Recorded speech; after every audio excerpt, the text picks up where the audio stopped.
And I'm Lindsay, and today we're here talking about the power of words, very much in a teaching and coaching capacity. I think you hear a lot to do with sales and marketing about the power of words, but we're not here to talk about that. That's somebody else's expertise. We're very much here to talk about the use of your words in a coaching, teaching situation, whether it be with children, whether it be with adults, and the impact your words can have or not have, or how much they can influence the outcomes as well of the people in front of you. And it's thinking about your language and being intentional with your language choices rather than just saying things you normally do and then suddenly realising it's been misunderstood or it's been taken the wrong way. So it's about that intentional use of words to support the people that you're working with. I think. Sounds like a plan. Yeah, so let's talk about not feedback. Should we do feedback to start with? We can do feedback. Giving constructive feedback, because it's really, really difficult to be able to go straight in and give constructive feedback to somebody. My top tip is you don't give them constructive feedback straight away. You get them to give the feedback first. Yeah, and before you can even get into doing the feedback, you've got to be in a situation where you've built a relationship with that person so that you can have an open dialogue between the two of you.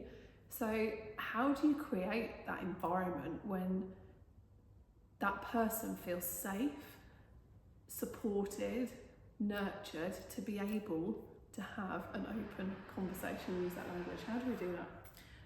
You have got to let them get to know you as a person. You have to keep a professional distance when you're working with people. Apologies for the noise, there's some work going on today. Just putting that out there. Just life real, just so it is. Exactly. So you have to keep a professional distance between whenever you're working with someone. But however, you're only going to get someone to open up and trust you if you open up first. You can't expect them to do it first. You have to open up first. So little connections that aren't going to impact, you need to do it. And sometimes it might feel like you're talking about yourself. I do that, but I also know that my students sometimes need to hear that little connection so they can go, oh, they are on the same page as me, they do get it. So again, thinking about your words, before you talk about any words to do with feedback or them, you've got to think about your words and what you're willing to put across to them of you, and keeping that story almost that you're creating about yourself, that you're willing to let out, consistent, so that everybody feels like they're getting the same deal from you. And you've got to be intentional with the language you choose to describe yourself. And you need to think about that before you go into a session, otherwise you can end up giving away stuff you don't want to. Yeah, and that's going to be different for each person. So no two people are the same. We talk about that lots. Yeah. When it comes to yourself, and actually it's where I'm going to slightly disagree with what you just said. Yep, she always does. I like this. You're going to give different parts of yourself out to your different people you're working 100%. with, because there are some people you're not going to let into certain areas because it's going to not help anything. There are other people that you might open up more to, but regardless, you have to open up somewhat to everyone. And your language and your choice of words will change depending on where you are.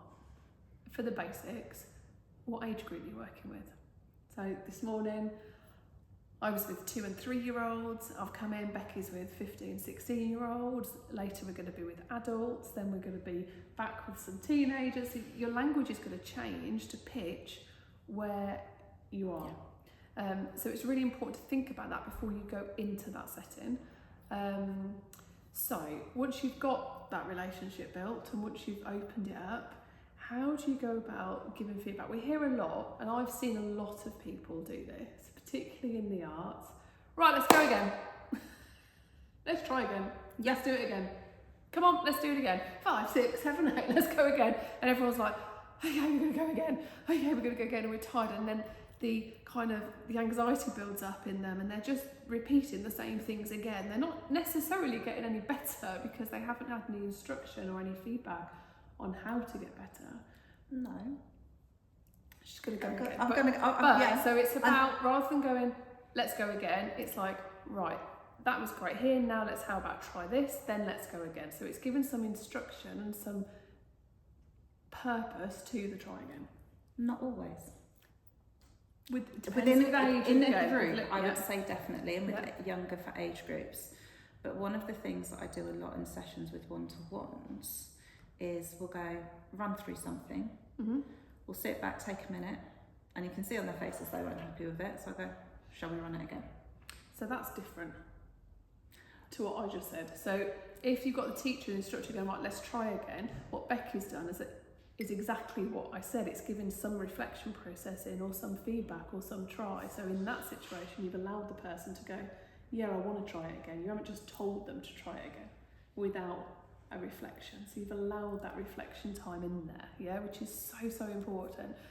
So what sort of words do we use to encourage people to reflect? Because again, it's not us telling them, is it? Because if you tell somebody what to do all the time, or say, right, you need to do this now you need to do this, now try this, now do this, it's just piling up that pressure.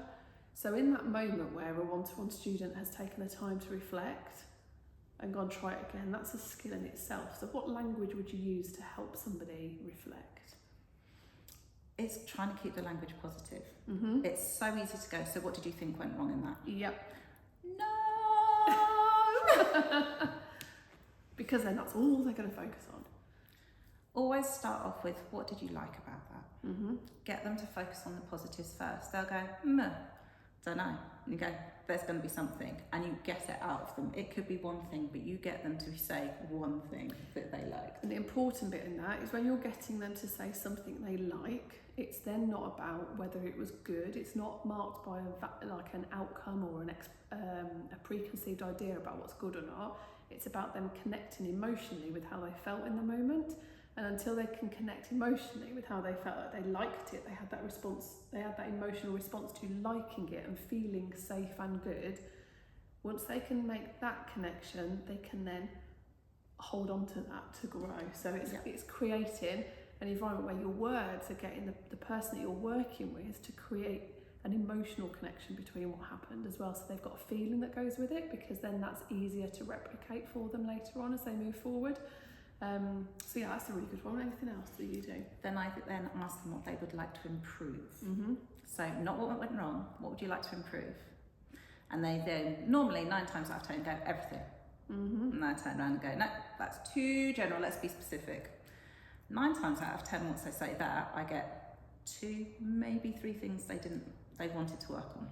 So instead of it being about everything they've got to improve, it's then they actually can then hone in on those little bits. And again, in a group situation, well, what would you like to improve? They might say, rather than their own, well, I'd like to be in time at that point with that person and meet them better. So again, it's taking that off them and seeing them in the context of the bigger picture of the group as well. Completely. Which again is then about their place and their interaction with others. And that's all done just by a intentional use of language. Yeah. In helping them to reflect. So think about a phrase where we could flip the language. What do I quite often go to myself, this is a phrase I use, I go, oh, I've got no time, I'm running out of time. Always like that. Whereas actually, if I then went, well, I've got no time to do that now, but actually I am fitting all of this in my schedule, so noticing that the time that you're fitting in, that's flipping it and changing that language. And I think we can all have a little go at doing that and think about how many times, if you're in a rehearsal or if you're coming up to a show, you're like, right, come on guys, we've only got 2 hours left of rehearsal time. And instead of going, right, we've got 2 hours, we can now make sure we achieve this and this. We could work on this in these 2 hours. All of a sudden it flips the focus of the students in front of you, because if you're going, come on, we've only got 1 rehearsal left, come on, we've only got this. Anxiety's through the roof. Anxiety's going through the roof. Everything. So that choice of language and going, right, we've got 2 hours, in those 2 hours, we're gonna not worry about if we're gonna focus on just these couple of things and this is what we're gonna work towards, everyone will go, okay, that's manageable. And the key word that's been taken out, not added, taken out, is the word only. Only suddenly means everything hinges on that one point. Nothing ever hinges on one point. So sometimes the power of words is by not putting them in there. It's actually by taking it out and stripping it back. And that happens a lot when you're working with younger children as well. It's about stripping back, because so many of our adult words the children aren't at the age of processing yet, and if we put them in there, it confuses stuff for them as well, and they're like, what do you mean? And they're lost. So again, the power of words sometimes is less is more. Very much. And when giving instruction and feedback, get them to look at one thing at a time. Don't give them more than one thing. Focus on one thing. They may give you 2-3 things they want to work on. Focus on one at a time. Yep. Then you can keep coming back on that and building it up. There's a technique called interweaving, in terms of, it gets spoken a lot about in knowledge builder, as in building knowledge. Well, when you're learning to reflect on yourself or improve yourself and take that autonomy in your journey, you've got to be able to do that. You're not going to get it after one session. And we've got to do that as well as practitioners. You know, we might record ourselves teaching, for example, which is horrendous. We hate it, but it's the most powerful thing, because suddenly you go, how many times did I say but? How many times did I go, well done? How many times did I say that? And suddenly you realise that 3/4 of your language is washing over because the people in front of you are used to hearing that all the time. And so then it just becomes the norm and it numbs a little bit. So yeah, that's a good tip. Have a go at recording yourself. It's really funny. It's really funny.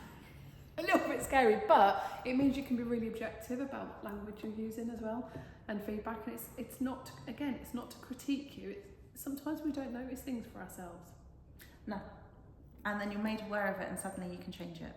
Yeah. I start sentences with so a lot. Very aware of it. It used to wind me up. I'm like, we just go with the flow now. And sometimes it's acceptance of that. I go yeah a lot. I go yeah and go like this. When I'm editing these out and doing the typos, I suddenly go, oh, take the ums, the yeahs, the so's, take them all out. You realise you're doing it. But yeah, so think about, I think to take away and think about in your day-to-day, what phrases do you use a lot? Where if you change the language, either leaving some words out or changing the odd word, what impact could it have on you?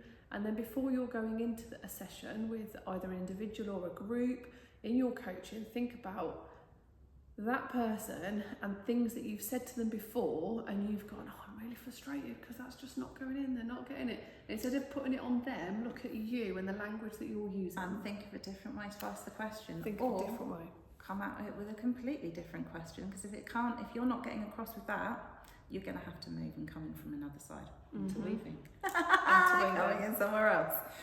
So ask a different question. Try a different technique that will get you to where you need to be, because ultimately they might not be understanding your words. Just because your words make sense to you doesn't mean they make sense to somebody else, because this goes back to what we spoke about before in terms of biases and experiences. Everybody's coming from a different journey to the point. So you've got to find the words that connect with that person. So yeah, give it a go, see what happens, let us know. Tell us what we keep saying all the time as well, what words we can do, put it in the comments. Yeah, until next time, see you later.